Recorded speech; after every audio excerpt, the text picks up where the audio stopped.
যতই বলি না কেন পেন্সিলে লেখ, কিন্তু পেন্সিল পেলে পেন্সিল কাটার দিয়ে কেটে এমন ছোট করে দিচ্ছে যে দুদিন করে হচ্ছে না একটা করে পেন্সিল। তো ওই জন্য এই যে মাতব্বর এখন পেন দিয়েই লিখছে, এখন এটা নিয়ে চিন্তা, ওকে আর কিছুতেই পেন্সিলে অভ্যাস করাতে পারছি না।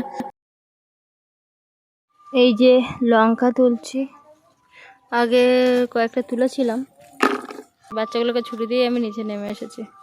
আর এইগুলো তো পুরো অমর, এই যে এ পাকবেও না, বড়ও হবে না, এর একটা মনে একটা গভীর একটা ইয়ে আছে।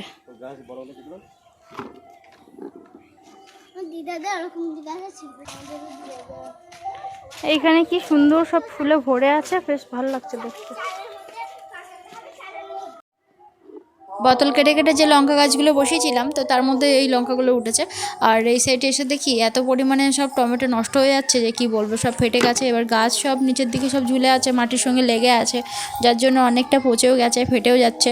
আমি দুদিন যেহেতু বাড়ি ছিলাম না, তোলা হয়নি। আর গাছ এরকম মাটির মধ্যে নুয়ে পড়লে এমনি যে কোনো ফল নষ্ট হয়েই যায় আর কি। তো যাই হোক, এখন সব তুলে নেব।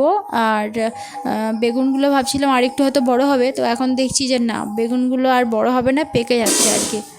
ওই জন্য সব তুলে নিলাম। মেয়ে ওদিকে আবার আম কুড়োচ্ছে, কিছু কিছু আম পড়েছে। আর টমেটো গাছগুলো ভাবছি আর বেশি দিন ফল দেবে না, ওগুলোকে তুলে আর এখানে ভালো করে কুপিয়ে আর দেখি কিছু হলুদ, কচু, আদা এগুলো যদি লাগানো যায়, কেননা বর্ষাকালে এগুলোই হয় আর কি। আর ওই ঢ্যাঁড়স, শসা, তারপরে ঝিঙে এগুলো সব লাগিয়েছি, কিন্তু বোঝা যাচ্ছে না যে কতটা কি জল জমতে পারে, কেননা অল্প কিছু মাটি ফেলা হয়েছিল। এমনিতে আমাদের মানে বাড়ির চারপাশটা ভীষণ নিচু, প্রতি বছর অনেকটা করে জল জমে থাকে। ওই জন্য রাইট বাবা বলছিল যে প্রতি বছর তো ডুবে যায়, সব নষ্ট হয়ে যায়, তো দেখো কি করবে। তো কচু টচুগুলো এমনি জলের অসুবিধা হয় না। মেয়ের এখন বায়না হচ্ছে এক্ষুনি সাইকেল নিয়ে ওকে ঘোরাতে হবে। রাহির বাবা যেহেতু আজকে বাড়ি, তো ওই জন্য আর কি বায়না। সোনাইয়ের যখন ঝুঁটুন বেঁধে দেওয়া হয় আপনারা খুব খুশি হন, বলেন যে ঝুঁটুন বেঁধে রাখবে, কিন্তু আমার মেয়ে কিছুতেই চুল বেঁধে থাকতে চায় না। আমরা ভাবি এক বাচ্চাদের নিয়ে, কিন্তু বাচ্চারা দেখা যায় যে করে এক।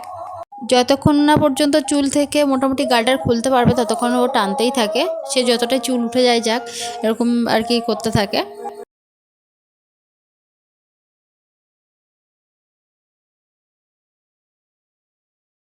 কি কবে ফোন করেছিলি তুই আমাকে? কি জানি আমি জানি না। এই, এখন বলছে কি জানি আমি জানি না। কবে ফোন করেছিলি? কি জানি আমি জানি না। বল, তো সাইকেল চলছে না কেন? কি হয়েছে সাইকেলে? এ দেখো আর কে করেছে? জলটা কে দিয়েছে? বস। গ্যাস যেহেতু ব্ল্যাকে নেই, তো ওই জন্য আমি খুব একটা গ্যাস নিই না। আর এমনিতে জ্বালানিতে রান্না করি, আর জ্বালানিপত্র আছে বাড়িতে যখন, তো সেই জন্য খুব একটা গ্যাসে যাওয়া হয় না। এমনি বর্ষাকালে এলে তো গ্যাসে রান্না করতে হয়, তারপরে হচ্ছে এমনি রাত্রে করে মেয়ের খাবার বানানো থেকে শুরু করে একদম সকালবেলা মানে পড়াতে যাওয়ার আগে তখন মেয়ের কিছু করে দেওয়া থেকে শুরু করে গ্যাসে টুকটাক রান্নায় হয়। তো ওই জন্য দুপুরের বেশি রান্না বান্না বা একটু বেশি যখন গ্যাস পড়ে সেই সময়টা আমি চেষ্টা করি উনানে রান্না করার জন্য। তো ওই জন্য সকাল থেকে আমি কিছুটা জ্বালানি সব এলোমেলো করে চারিদিকে ছড়িয়ে ছড়িয়ে দিয়েছি যাতে শুকিয়ে যায়। আর এখনও পর্যন্ত উনানে কোনো কাজ করিনি, এই বাচ্চাগুলোকে ছুটি দিয়ে তাড়াতাড়ি করে এসেছি আর কি বাগানের দিকে। আর কিছু শাক টাক তুললাম, ওগুলো সব বাছাবুছি করতে একটু সময় লাগবে, ওগুলো সব একটু বাছাবুছি করে নিই। রাইট বাবা যখন টিউশন থাকে দেখা যায় যে খুব তাড়াহুড়ো করে সব কিছু করে ফেলি, যখন আবার দুপুরে টিউশনটা থাকে না তখন দেখা যায় যে আমার মতন করে একটু সময় মানে কাটাতে চাই, ভালো লাগে আর কি। তখন আর সব কিছু তাড়াহুড়ো করে করতে ইচ্ছা করে না আর কি। বেশ দুদিন ধরে ছাই তোলা হয়নি, তো ওই জন্য ভাবলাম একেবারে ভালো করে ছাইটা তুলে নিই, দিয়ে তারপরে হচ্ছে উনানটা ন্যাতা বুলিয়ে নিই। আমার যেহেতু ব্লগ চ্যানেল, তো সেক্ষেত্রে মেয়েরাই বেশি দেখবে, এটাই খুব স্বাভাবিক। তো মেয়েরাই মেয়েদের কষ্ট বোঝে, আপনাদের কমেন্ট পেয়ে আমার ভীষণ ভালো লাগে। এমনিতেই সমাজে কি বলুন তো, মেয়েদের কাজের কোনো মূল্যায়ন হয় না। মেয়েরা একসাথে সব কিছু সামলায়, বাড়ির কাজ, পরিবার, নিজের স্বপ্ন। অনেক মেয়ে আবার চাকরিও করে, অনেক মেয়ে ব্যবসাও করে। মানে একরকম বলা চলে মেয়েদের প্রমাণ করতে হয় যে তারা ঠিক কতটা আর কি সক্ষম। আমরা মেয়েরাইও পরিবর্তন আনতে পারি সমাজের, কেননা আমাদের হাতেই অনেকখানি। যখন আমাদের সন্তান হয় তাদের মধ্যে আমরাই বোধহয় অজান্তেই ঢুকিয়ে দিই যে এটা মেয়েদের কাজ, এটা ছেলেদের কাজ। ছেলে মেয়ে যখন দুটো সন্তান বাড়িতে থাকে তখন আমরা চেষ্টা করি যে ছেলেদের একটু তুলে তুলে রাখা আর মেয়েদের দিয়ে আর কি সমস্ত কাজকর্ম করানো। ভবিষ্যতেও এটা করে থাকি, যখন বৌমা আসে তখন তার উপরে একটু প্রেশার দিই যে আমার ছেলেকে এটা করতে দিইনি, তো এইভাবে মানুষ করেছি, সেক্ষেত্রে তোমাকেই দায়িত্ব নিতে হবে। এটা বেশিরভাগ বাড়িরই এরকম অবস্থা। তবে হ্যাঁ, আমরা এখন অনেক পরিবর্তন হয়েছি, সবাইকে সমানভাবে দায়িত্ব দেওয়ার বা তাদের দায়িত্ব নেওয়ার মানসিকতা তৈরি করি। এটা খুব ভালো একটা দিক এখন। আমার মনে হয় সবাইকে এটা করা দরকার।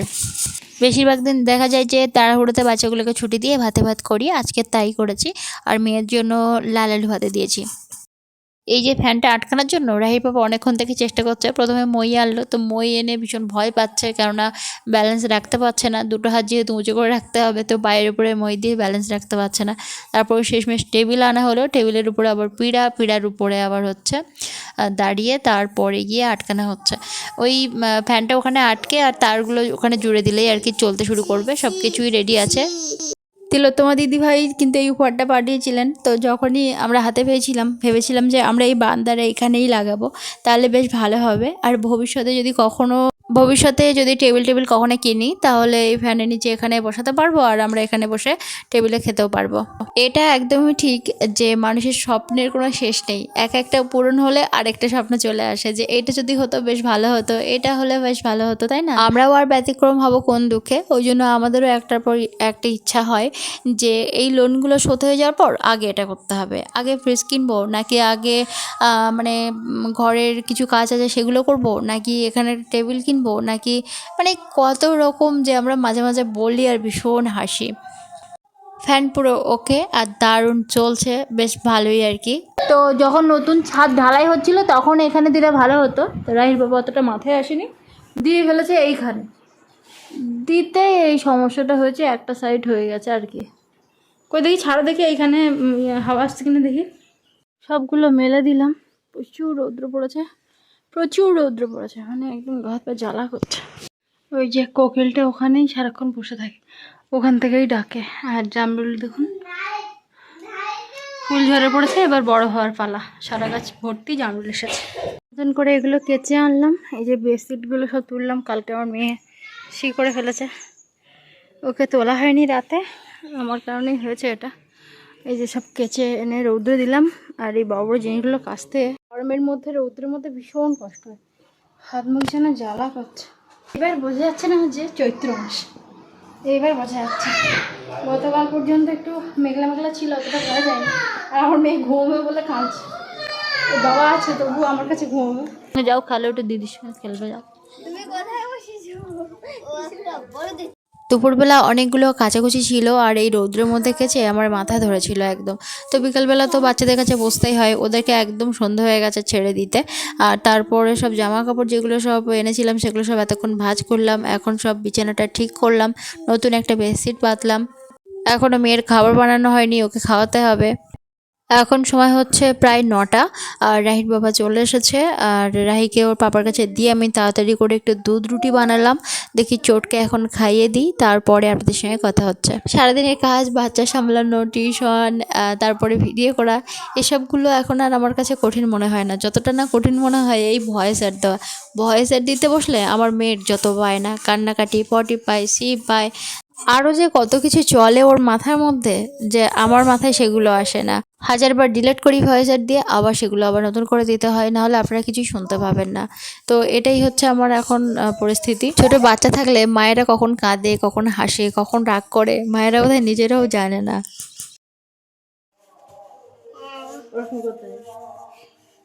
ওই দুটো নিয়েই ওর এখন খেলা চলছে, ওইটা পায়ের মধ্যে গলাচ্ছে, ওটা নিয়ে হাঁটছে। আমি একটু ভয়েস অ্যাড দেবো, কতবার যে পড়লো। আর এটা নিয়ে এত আওয়াজ করছে, খসখসে আওয়াজ, যে ভয়েস অ্যাড দিচ্ছি কিছুই শোনা যাচ্ছে না আমার ভয়েস। তারপরে এইটা কখনো আমার মাথায় ঢুকে দিচ্ছে, কখনো এইটা নিয়ে বাইরে ছুটে চলে যাচ্ছে, কখন আবার মানে ঘরে ঢুকছে। এই যে সারা খাট এইটা নিয়ে হাঁটছে, কি যে কাণ্ড করছে যে কি বলবো, তাই না শোনা? সেই বিকাল থেকে এটা ছাড়া আর হাঁটতেই পারছে না সে। মাথায় যে ঝুটুনটা বাঁধা ছিল তুই খুললি কেন?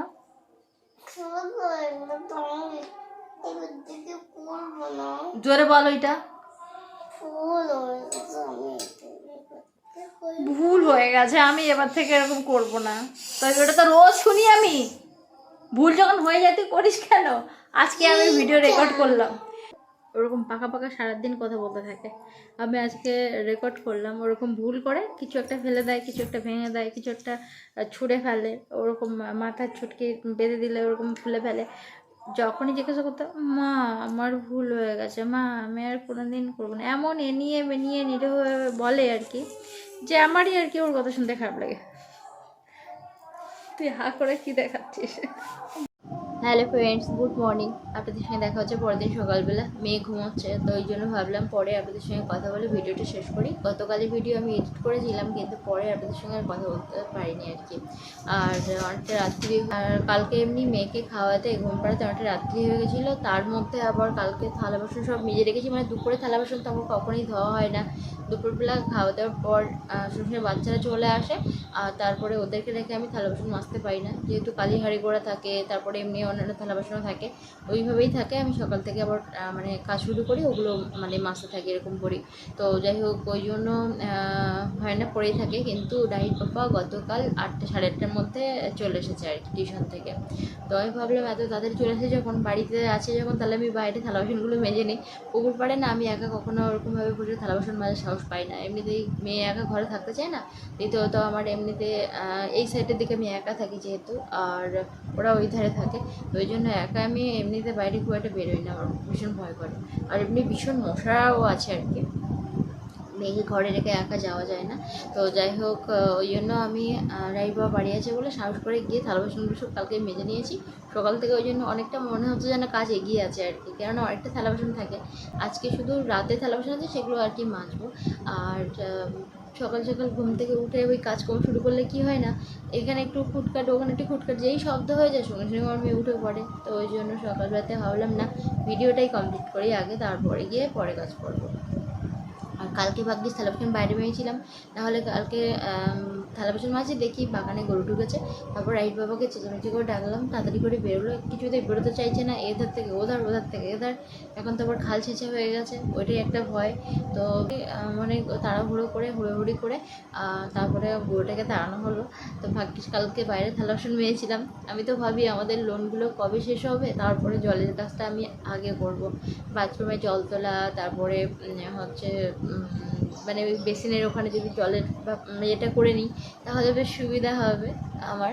তো দেখা যাক, এত দূর এসেছি মানে আরও মানে কাজগুলো পরে ধীরে ধীরে সব হয়ে যাবে। আর এই ঘরটায় দেখবেন ফ্যান আটকে দিয়েছে রাহির বাবা, এই ঘরে ফ্যান আটকে দিয়েছে।